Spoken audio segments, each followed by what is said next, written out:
Surgery కంటే hospital bill అంటేనే భయం. అదే మధ్య తరగతికి అందుబాటు ధరలో వైద్యం. Medistar hospitals. నమస్తే, వెల్కమ్ టు ఐ డ్రీమ్. 3 ఏళ్ల పాప జాహ్నవి మిస్సింగ్ కేసు ఇంకా మిస్టరీగానే ఉంది. వెతుకుతా ఉన్నారు. 10వ రోజు ఇంకా గాలింపు జరుగుతూనే ఉంది. పోలీసు ఉన్నతాధికారులు కూడా మాట్లాడుతూ ఉన్నారు. అన్ని కోణాల్లో దర్యాప్తు చేస్తున్నారు. అయితే ఈ సెర్చ్ ఆపరేషన్ లో పాల్గొన్నటువంటి మెటాలజిస్ట్ కృష్ణమూర్తి గారు లైవ్ కాల్లో జాయిన్ అయ్యారు. సార్తో మనం మాట్లాడదాం. ఎందుకంటే వారు కూడా తమ వంతు ప్రయత్నంగా పాప పట్టీలు వెండి పట్టీలు కాబట్టి అవి ఎక్కడైనా కనిపిస్తాయని చెప్పి తీవ్రంగా శ్రమించారు, వెతికారు. ఆ జాడు కూడా లేదు. సో వారి విశ్లేషణ ఏంటి, ఇన్ని రోజులు ఆ సెర్చింగ్ లో పాల్గొన్నటువంటి వ్యక్తిగా ఆయన అబ్జర్వేషన్ ఏంటి, వారి మాటలో తెలుసుకుందాం. కృష్ణమూర్తి గారు నమస్తే. నమస్తే అండి, నా పేరు ఆకేళ్ళ కృష్ణమూర్తి. కృష్ణమూర్తి గారు, ఇప్పుడు సెర్చింగ్ ఆపరేషన్ జరుగుతా ఉంది. పోలీసులు నిజంగా తలబట్టుకుంటున్నారు. ఇన్ని రోజులైన ఇంత డీప్ ఫారెస్ట్, ఈ తోట తర్వాత వెనకాల అంతా కొండ ప్రాంతము, ఫారెస్ట్ ప్రాంతం కాబట్టి కొంచెం కష్టంగా కూడుకున్నటువంటి వ్యవహారంగా ఉంది. అంటే మీ అంచనా ఏంటి? మీ మెటాలజిస్ట్ గా మీకు కూడా ఆ వెండి పట్టీలకు సంబంధించిన ఆధారం ఎక్కడా లభించలేదు. మీరు అడవంతా గాలించారు, కొండ ప్రాంతం వైపు కూడా వెళ్ళారు. మీకేమనిపిస్తుంది సార్ అక్కడ? మీరు అది ఆ ప్రాంతంలో ఉన్నటువంటి వాస్తవులు కాబట్టి అక్కడ వాతావరణం ఏ విధంగా ఉంటుంది, అడవుల పరిస్థితి, కొండల పరిస్థితి ఏ విధంగా ఉంటుంది, మీకు ఒక అవగాహన ఉంది కాబట్టి అడుగుతున్నాను. ఏం జరుగుతుంది అంటారు? సార్, ఇప్పుడు ఈ మిస్సింగ్ కేసు మిస్టరీలో పోలీసులు ఇప్పటికే అంటే అనుకున్న స్థాయి కన్నా చాలా ఎక్కువగా, అంటే వాళ్ళకి ఎన్నిసార్లు వెతికినా సరే అది లేదన్న సంగతి తెలిసినప్పటికీ కూడా ఇంకా ఏమైనా క్లూ దొరుకుతుందేమో అన్న ఉద్దేశంతో పాపం వాళ్ళు విస్మరించకుండా పోలీసులు తదేకంగాను, అలాగే పైనుంచి వచ్చిన ఆదేశాల మేరకు వాళ్ళు ఎట్టి పరిస్థితుల్లో కూడా అంటే తిరిగిందే మళ్ళీ పదే పదే తిరుగుతూ ఇంకా ఇంకా ఇంకా ఎక్కువగా గాలిస్తూ ఇంకా ఎన్నోసార్లు ప్రయత్నాలు చేస్తూనే ఉన్నారు. నిజానికి అక్కడ ఏదైనా జరిగి ఉంటుందా, జంతువుల మూలకంగా జరిగి ఉంటుందా అనే అంశం అయితే అక్కడైతే అంత భయంకరమైనటువంటి జంతువులు ఏమీ లేవండి. జంతువుల్లో 2 రకాలు ఉంటాయండి. ఆ రకాల్లో ఏంటంటే ఏదైనా విష జంతువు ఉందనుకోండి, ఏదైనా కరిచింది అనుకోండి, ఆ సమయంలో స్పృహ తప్పి పడిపోవడమో లేకపోతే ప్రాణం పోవడమో జరుగుతుంది. కానీ అక్కడ దొరుకుతారు కదా, అక్కడ ఏదో ఒక మనకి ఎవిడెన్స్ అనేది దొరుకుతుంది కదా. అలాగే రెండో రకం ఏదైనా మింగేసి ఉండొచ్చు, తినేసి ఉండొచ్చు పోని అనుకుందాం. ఆ మింగేసి తినేసేటువంటి టైప్ ఆఫ్ జంతువులు అయితే ఆ ప్రదేశంలో ఏమీ లేవండి సహజంగా. ఒకప్పుడు చాలా మంది కొండపోతులు వార్తలు 4-5 రోజులుగా మనం చూస్తా ఉన్నాం కదా సార్. పెద్ద పెద్ద కొండ ప్రాంతం కాబట్టి కొండ చిలువలు ఉంటాయి. కొండ చిలువ ఆ తోటలోకి వచ్చేసి పాప ఒక్కదే ఉందని చూసి పాపని మింగేసి పోయిందని చెప్పి కొంతమంది చెప్తా ఉన్నారు. అవి ఏమండి, మరి అనేక మంది అనేక రకాలుగా చెబుతుంటారు.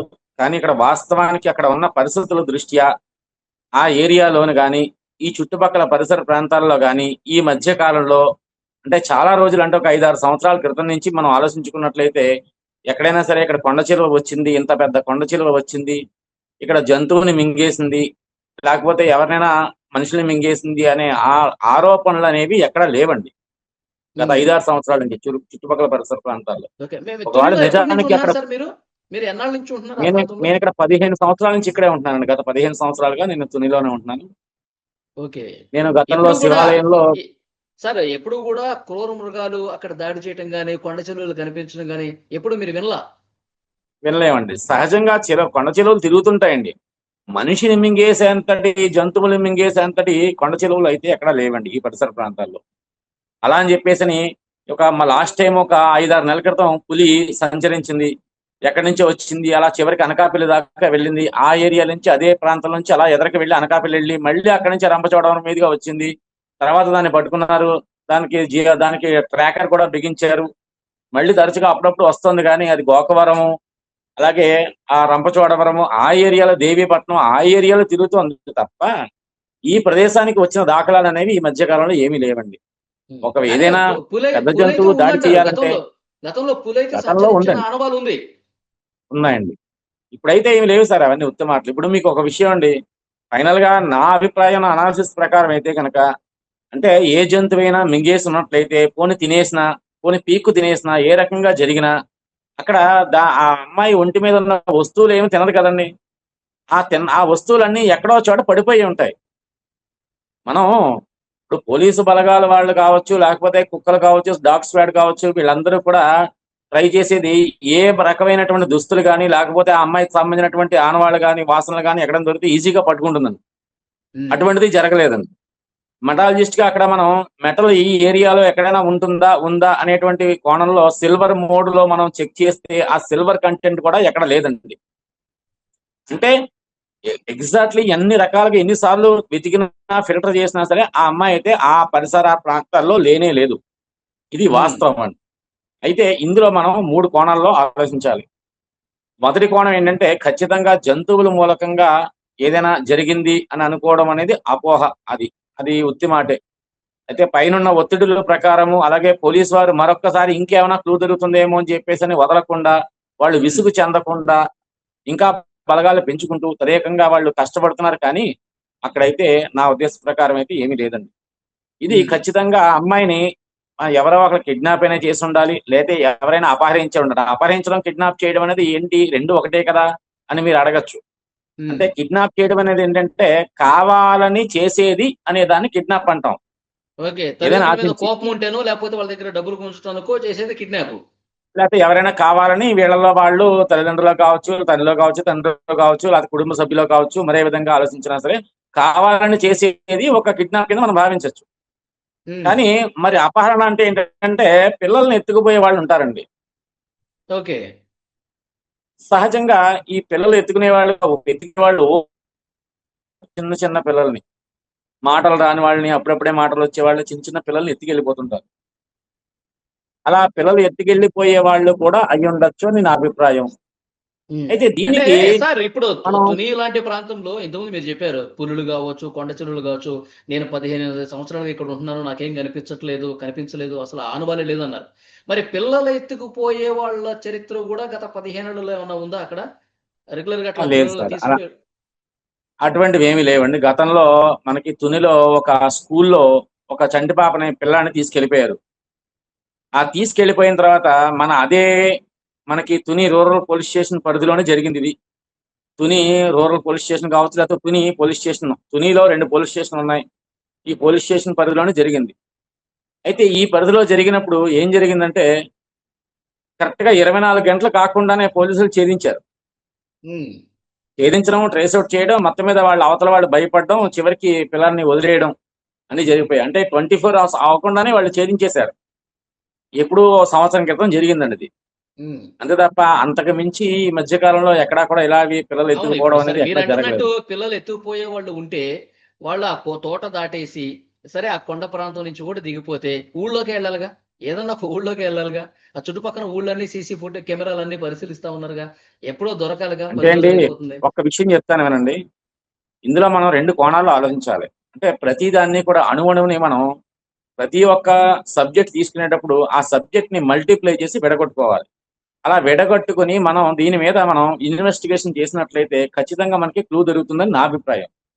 ఇప్పుడు మనకి రెండో భాగం కింద అనుకున్నాం అపహరణకు గురైంది అనే భాగం మీద మనం విడమర్చామనుకోండి, అందులో ఉమ్, మళ్ళీ దాన్ని 2 భాగాల కింద చేయాలి. ఎలాగంటే ముక్కు మొహం తెలియని వాళ్ళు వచ్చారు, ఎత్తుకుపోయారు అనడానికి ఆస్కారం ఉందా అనేది అంశం మీద ఒకటి. రెండో అంశం ఏంటంటే మనకి ఇక్కడ జీడిపిక్కలు వదిలేస్తారండి. తోటలు అయిపోయిన తర్వాత ఓనర్స్ అందరూ వదిలేస్తారు.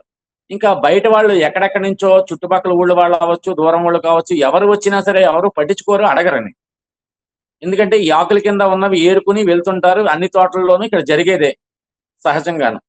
మరి ఆ కోణంలోను కూడా రెండో భాగంలో ఆ కోణంలో కూడా మనం ఆలోచించాలి. ఎందుకంటే ఇప్పుడు జీడిపిక్కలు ఏరుకోవడానికి వచ్చిన వాళ్ళలో బయట వాళ్ళు ఔటర్స్, వాళ్ళు లోకల్ వాళ్ళ, లేకపోతే నాన్ లోకల్ వాళ్ళ, లేకపోతే ఆ రోజు ఎవరు వచ్చారు, ఆ ముందు రోజు ఎవరు వచ్చారు, అసలు ఈ వ్యక్తి తాతబాబు అనే వ్యక్తి, తాతారావు అనే వ్యక్తి చూశాడో ఆ రోజు చూసినప్పుడు ఎవరెవరిని చూశాడు, అక్కడ ఆ తోటలో ఎవరు ఉన్నారు ఏరుకోవడానికి, ఏ ఏరియా నుంచి వచ్చారు అనే అంశం మీద మనం కూడా కొంచెం లోతుగా దృష్టి పెడితే కొంతవరకు ఇన్వెస్టిగేషన్ లో ముందుకు వెళ్ళొచ్చని నా అభిప్రాయం. ఆ తాతారావుని అంతేకాకుండా ప్రశ్నించారట కదా ఇందులో సార్, ఇందులో ప్రశ్నించారట వీళ్ళు కదా. ఇందులో ఇందులో భాగంగా వీళ్ళు ఊరిలోంచే వెళ్ళొచ్చు కదా అనేటువంటి అంశం మీరు లేవనెత్తారు.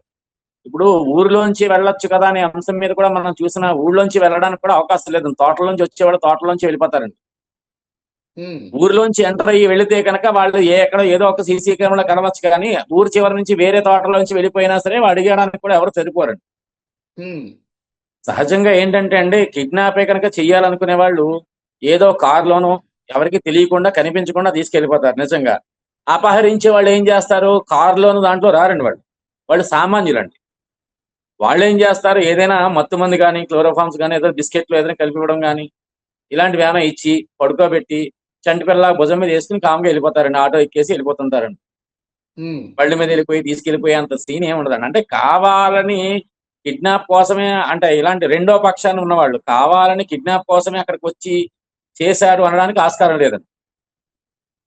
ఆ ఏరియాలో ఏదో జీడిపిక్కలతో ఏరుకోవడానికి వచ్చిన వాళ్ళలోనే తప్ప మరొకటి ఏమీ లేదు.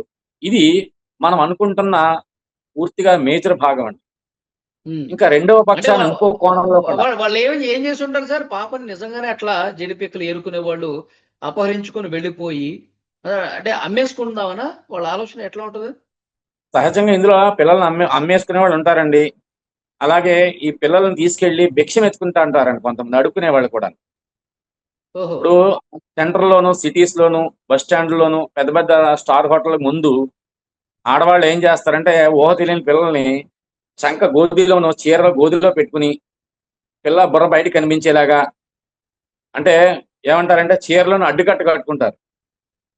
అడ్డుకట్ట కట్టుకుని చంటి పిల్లల్ని అందులో పెట్టుకుంటారండి. పెట్టుకుని వీళ్ళు భిక్షం ఎత్తుకుంటుంటారు, అడుక్కు తింటుంటుంటారు అనమాట. సో అలాంటి వాళ్ళలో కూడా కొంతమంది అపహరణ చేసేవాళ్ళు ఉన్నారు. అలాంటి వాళ్ళకి అమ్మేసేవాళ్ళు ఉన్నారు. వాళ్ళకి ఒక జీవనోపాధి అనమాట నా విధమైనటువంటి. మనం ఉమ్. ఇంతవరకు ఆలోచిస్తున్నటువంటి భాగం ఒకైతే, రెండో భాగం కూడా మనం ఆలోచించుదామండి. అంటే నా అనాలిసిస్ ప్రకారం ఇది నేను చెబుతున్నాను సుమా, ఇది మరొకటి కాదు. చెప్పండి సార్. అసలు ఆ తాతబాబు అనే వ్యక్తి చూశాడు అనేటువంటి ఒక వాదనను బట్టే మనం ముందుకు వెళ్తున్నాం. కానీ మరో కోణం కూడా ఏమైనా ఉందా అనేటువంటి అంశం మీద కూడా ఆ అమ్మాయి అక్కడికి వెళ్ళి ఉండొచ్చు. అక్కడ జుట్టు ఏవో ఉన్నమాట వాస్తవమే. అక్కడ నుంచి మళ్ళీ తోటలోకి యువతలకు వచ్చినప్పుడు యువతల నుంచి ఎవరైనా తీసుకెళ్లి ఉంటాంటారా అనే కోణంలో కూడా రెండో భాగంలో కూడా ఒకసారి మరి డిపార్ట్మెంట్ వాళ్ళు దృష్టి పెడితే బాగుంటుందని నా అభిప్రాయం. అంటే ఫోన్ కాల్స్ అన్ని కూడా పరిశీలిస్తున్నారు సార్. 4,800 ఫోన్ కాల్స్ ఆ టవర్ కింద ఆ ఏరియాలో ఆ రోజు మధ్యాహ్నం నుంచి సాయంత్రం వరకు కనిపించినాయంట. అందులో మళ్ళీ అనుమానాస్పదంగా ఏమున్నాయి, ఎవరు రెగ్యులర్ గా మాట్లాడుకున్నారు, ఇవన్నీ కూడా చూస్తా ఉన్నారు. కొంచెం టైం పట్టే అవకాశమే ఉంది. నిజంగా పిల్లలు ఎత్తిపోయే వాళ్ళ దగ్గర ఫోన్లు ఉంటాయంటారా? ఉంటాయి సార్. ఈ రోజున ఫోన్ లేని వాళ్ళు ఎవరున్నారని అందరూ ఫోన్ వాడుతున్నారు. చివరికి విలేజెస్ లోకి వెళ్ళినా, తండాలోకి వెళ్ళినా సరే ప్రతి ఒక్క కీప్యాడ్ ఫోన్ అయినా కనీసం ఉంటుంది. ఎక్కువ శాతం అందరూ కూడా టచ్ ఫోన్లే వాడుతున్నారు. ఇంకా ఎవరో పెద్ద పెద్దవాళ్ళు, ముసలోళ్ళు తెలియక కీప్యాడ్ వాడుతున్నారు. కానీ నార్మల్ గా ఇప్పుడు న్యూ జనరేషన్ అంతా కీప్యాడ్ ఎవరో వాడడమే లేదండి. ఇంకొక వార్త కూడా సర్క్యులేట్ అవుతుంది సార్. అమావాస్య నరబలి ఎక్కువైపోతుంది. చిన్నపిల్లల్ని తీసుకెళ్లి ఏదో దాన్ని ఏమంటారు, గుప్త నిధుల కోసము, ఇంకా అష్టైశ్వర్యాల కోసము నరబలి కోసం ప్రయత్నం చేస్తూ ఉంటారు. ఇవాళ కీలకం ఇలా మాట్లాడుతున్నారు. దానికి ఏమన్నా ఆస్కారం ఉందంటారా? నమ్మే అవకాశం ఉందా? నేను ఒక విషయం చెప్తానండి. నేను జ్యోతిష్కుడినేనండి. నేను ఆస్ట్రాలజర్ని. నీకు ఈ ఆస్ట్రాలజీ అనేటువంటిది సబ్జెక్ట్ మహాదిట్ట మంచిదే. కానీ ఈ ఆస్ట్రాలజీని తీసుకొచ్చి పబ్లిక్ లో 10 మంది దగ్గర ఇలాంటి సందర్భాల్లో చెప్పడం అనేది తప్పండి. ఇప్పుడు ఈ ఆస్ట్రాలజర్స్ ఎవరైతే ఉన్నారో ఈ టీవీల్లోనూ, మరే విధంగా సోషల్ మీడియాలోనూ అనేక రకాలుగా ఇలాంటి ప్రచారాలు చేయడం అనేది చాలా తప్పండి. నిజానికి ఆ అమ్మాయి డేట్ ఆఫ్ బర్త్ టైం నేను వెళ్ళగానే ఫస్ట్ డే అని అడిగాను, తెలుసుకున్నాను. ఆ అమ్మాయి జాతక రీత్యా ఆయుర్దాయం బాగుంది, అష్టమ స్థానం శుద్ధి ఉంది. అలాగే వాళ్ళు అడిగిన ప్రశ్న లగ్నంలో కూడా గురు శుక్రుల బలం ఉంది. కాబట్టి అమ్మాయి క్షేమంగానే ఉంది. అమ్మాయి ఆయుర్దాయం బాగుంది, క్షేమంగా ఉంది. అంతవరకే నా పని. జ్యోతిష్కుడు చెప్పాల్సిన మాట అంతవరకే. ఏమండి, ప్రశ్న బలం బట్టి నాకు ఉత్తర దిక్కులో ఉన్నట్టుగా నాకు వచ్చిందండి. ఏమండి, ఇలాంటివన్నీ కూడా నేను ఎంతవరకు అంటే అంతవరకు ఉత్తర చెప్పాలి. దిక్కులంటే సార్, ఇప్పుడు ఉత్తర దిక్కున ఉంది అంటే పాపని ఈ ఉత్తర భారతదేశ రాష్ట్రాలకి ఎవరన్నా అమ్మేశారా? ఈ ఉత్తరప్రదేశ్, అంటే బీహార్. రాష్ట్రాల దాకా వెళ్ళడద్దు. ఉత్తర దిశ ఆరమణం అంటాడు. దిశను బట్టి దిశే చెప్తాడు తప్ప, ప్రశ్న శాస్త్రంలో దిశే చెబుతారు. ఎటువైపు దిశలో ఉంది అనేటువంటి భావన చెబుతారు తప్ప అంతకుమించి ఏం లేదు. ఇంకొక మాట, ఇప్పుడు మరి మిగిలిన వాళ్ళు చాలా మంది ఈ సోషల్ మీడియాలోను ఈ మీరు చెప్పినట్టుగా నరబలి అనేటువంటి అంశం మీద, ఇవాళ అమావాస్య, ఇవాళ ఈ అమావాస్య ఆ అమావాస్య ఇవాళ బదిలిస్తారు, ఇలాంటి తప్పుడు మాటలు చెప్పడం అనేది చాలా విచారకరం అండి. ఉమ్. అసలు చాలా తప్పండి. అసలు వాళ్ళు అలా చెప్పడం అనేది ఎంత తప్పంటే అంత తప్పనమాట. ఈ సమాజాన్ని తప్పుదోవ అవును. పట్టించడమే ఈరోజు ఈరోజు కాకుండా ఈరోజు పోలీసులు కూడా, ఉన్నతాధికారులు కూడా మాట్లాడారుగా. మిస్ఇన్ఫర్మేషన్ అవును, అనేది చాలా మంది చేస్తా ఉన్నారు. అది ఉమ్, కరెక్ట్ కాదు. చాలా అది చాలా మంచి తప్పండి. అది ఎందుకంటే ఇన్ఫర్మేషన్ ఇవ్వండి. ఎప్పుడు కూడా ఏదైనా మనం ఇప్పుడు నేనున్నాను, నా వంతు సహాయం చెయ్యాలనే అంటే ఆ, స్వచ్ఛందంగా నేను వచ్చాను. నేను వచ్చే ముందు నేను డిపార్ట్మెంట్ వారికి, ఎస్ఐ గారికి నేను అడిగాను, ఏమండి నేను నా పర్ఫార్మెన్స్ ఇలా చేయగలుగుతాను, నా అనాలిసిస్ నాకు ఖచ్చితంగా చెబుతుంది, నా డివైజన్ బట్టి నాకున్న ఎక్స్పీరియన్స్ బట్టి నన్ను ఒకసారి ట్రై చేయమంటారా అని అడిగాను. ఉమ్. ఆయన యూ విల్ ట్రై, తప్పనిసరిగా చేయండి, మీరు చేయడం తప్పేముంది, మీరే కాదు కదా మీలాగా ఎవరైనా వచ్చి స్వచ్ఛందంగా మీకు మీరుగా ఏమైనా ట్రై చేస్తానంటే చెయ్యండి, తప్పులేదు, మనకి పాప ముఖ్యము అని చెప్పి ఆయన భరోసా ఇచ్చి రమ్మన్నారు.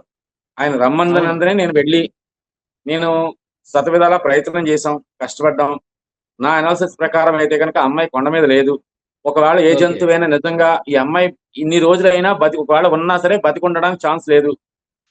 ఒకవేళ ఆ అమ్మాయి కొండ మీద కనుక ఉంటే, అడవిలో కనుక ఉంటే, నేను చెప్తున్నాను కేవలం అలా అనకూడదు, కానీ ఒకవేళ ఆ అమ్మాయికి ఏమైనా ఏ జంతువు ఏమైనా సరే అటాక్ చేసినా సరే ఆ మెటల్స్ ఏమైతే ఉంటాయో భూమి మీద పడిపోయి ఉంటాయి. అటువంటి భూమి మీద పడిన దాన్ని మనం ఒక కిలోమీటర్న్నర వరకు ట్రేస్ అవుట్ చేయగలుగుతాం. అందులో భాగంగా ఎక్కడా కూడా మనకి ట్రేస్ అవుట్ అవ్వలేదు. సో ఇన్ని కోణాల్లో మనం ఆలోచించినా సరే, ఎక్కడ చూసినా సరే అమ్మాయి బయటికి వెళ్ళిపోయిందన్న తప్ప అక్కడ అడవిలో ఉందన్న మాట అది అవాస్తవం అండి.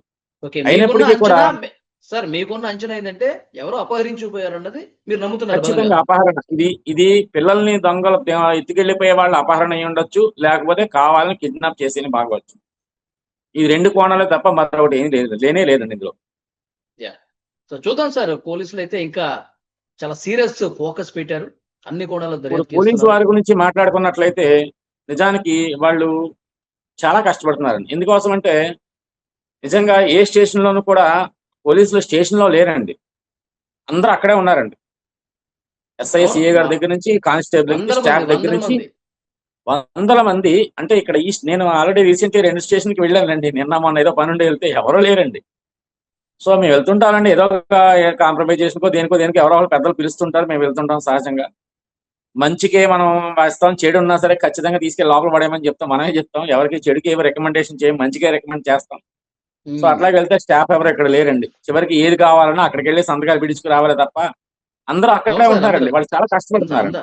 అవునవును. చాలా ఫోకస్డ్‌గా అంతేకాకుండా చూస్తున్నారు. నిన్న హ్మ్. డిప్యూటీ సీఎం గారు కూడా, అలాగే మన హోమ్ మినిస్టర్ గారు కూడా ఆదేశాల మేరకు ఇంకా అదనపు బలగాలను కూడా తీసుకొచ్చి మళ్ళీ సెర్చ్ చేసిందే మళ్ళీ ఇంకొకసారి రీసెర్చ్ చేయిస్తున్నారు అక్కడ, అవును. అణువు అవును. కూడా. సో చాలా మంది కామెంట్స్ లోను చెబుతున్నారు, మీరు అక్కడక్కడ తిరుగుతున్నారు ఏంట్రా బాబు, పైకి వెళ్ళి ఎతకండ్రా బాబు, పైకి వెళ్ళి ఎతకండ్రా బాబు అని చెప్పి పిచ్చి పిచ్చిగా చెప్తున్నారు. వాళ్ళకేం తెలుసండి కామెంట్స్ చేసేటప్పుడు అక్కడ రియాలిటీ అనేది. ఇప్పుడు ఫర్ ఎగ్జాంపుల్ ఇప్పుడు మీ ఛానల్ వాళ్ళు వచ్చారు, మీరు వచ్చారు, ఇలాగే మీలాగే చాలా మంది అక్కడ రియాలిటీగా 2 రోజులు 3 రోజులు 5 రోజులు 6 రోజులు కూడా అన్ని ఛానల్ వాళ్ళు కూడా చాలా మంది అక్కడ ఉండి అక్కడ అన్ని స్పాట్ లో జరుగుతున్న సిచ్యువేషన్ నిజాన్ని అప్పటికప్పుడు రియాలిటీగా ఆ, మీరు ప్లే చేస్తున్నారు అందరూ కూడా. అంటే ప్రజలకి అందరికి కూడా తెలియజేస్తున్నారు. కానీ ఎవరు రాకుండా చూడకుండా చాలా మంది కొన్ని సోషల్ మీడియా వాళ్ళు తప్పుడు ప్రచారాలు చేయడము, అలాగే తప్పుడు రకాలుగా హెడ్లైన్స్ పెట్టడము, ఈ రకంగా తల్లిదండ్రుల్ని బాధించేలాగా, భయభ్రాంతులు గురయ్యేలాగా, ప్రజలను తప్పుదావ పట్టించేలాగా, అలాగే డిపార్ట్మెంట్ వాళ్ళు కూడా తలనొప్పి తీసుకొస్తున్నారండి వీళ్ళు. డిపార్ట్మెంట్ వాళ్ళ అవును. తలనొప్పి ఏంటంటారా చెప్తాను వినండి. నిజానికి దొంగ తప్పు చేసిన వాడికి కావాలని హింట్ ఇస్తున్నారండి వీళ్ళందరూ. హ్మ్. అంటే వాళ్ళు చేసి ఇన్వెస్టిగేషన్ కి చాలా డీప్ గా చేస్తున్నారు. వాళ్ళు చేసి ఇన్వెస్టిగేషన్ కి భంగం కలిగిస్తున్నారండి తప్పుడు ప్రచారాలు, తప్పుడు వాక్యాల వల్ల. ఇది నేను అందరికీ మీ ద్వారాగా నేను చెప్పేది ఏంటంటే, ఇక్కడ రియాలిటీగా ఉన్న పరిస్థితిని బట్టి ఉన్నది ఉన్నట్టే చెప్పండి, కానీ లేని హెడ్లైన్స్ కానీ, లేని మాటలు కానీ, లేని విషయాలు కానీ ప్రజల్లోకి తీసుకొచ్చి తల్లిదండ్రులు కానీ, అలాగే ప్రజ ఇక్కడ ఉన్నటువంటి ప్రజలను కానీ, అలాగే ముఖ్యంగా డిపార్ట్మెంట్ వాళ్ళని తప్పుదోవ పట్టించొద్దని ఈ సందర్భంగా ఓకే మీ సార్. ద్వారా నేను తెలియజేస్తున్నానండి. చాలా మంచి ఇన్ఫర్మేషన్ ఇచ్చారు సార్.